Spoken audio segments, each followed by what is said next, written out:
સુરતમાં પાંડેસરા પોલીસ દ્વારા જિંદગી જીવદયા અભિયાન ટ્રસ્ટના સહકારથી પાણીના કુંડાનું વિતરણ કર્યું છે।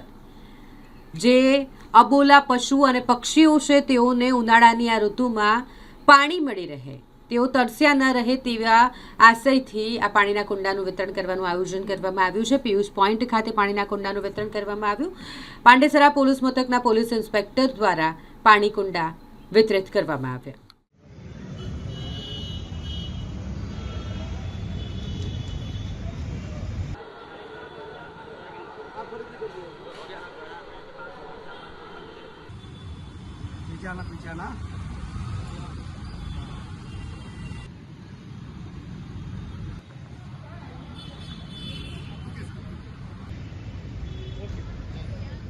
ઉનાળાની ગરમીની શરૂઆત થઈ ચૂકેલ હોય જે અનુસંધાને જિંદગી દયા અભિયાન તથા પાંડેસરા પોલીસ દ્વારા કુંડા વિતરણનો કાર્યક્રમ કરેલ છે।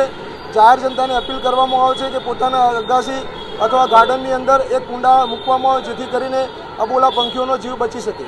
લોકોને શું સંદેશ અપીલ કરવામાં આવે? પોતાના અગાસીમાં તથા ઘર આંગણે આ રીતના કુંડા મૂકવામાં આવે તો અબોલા પંખીઓને પાણી મળી શકે અને પોતાનો જીવ બચી શકે।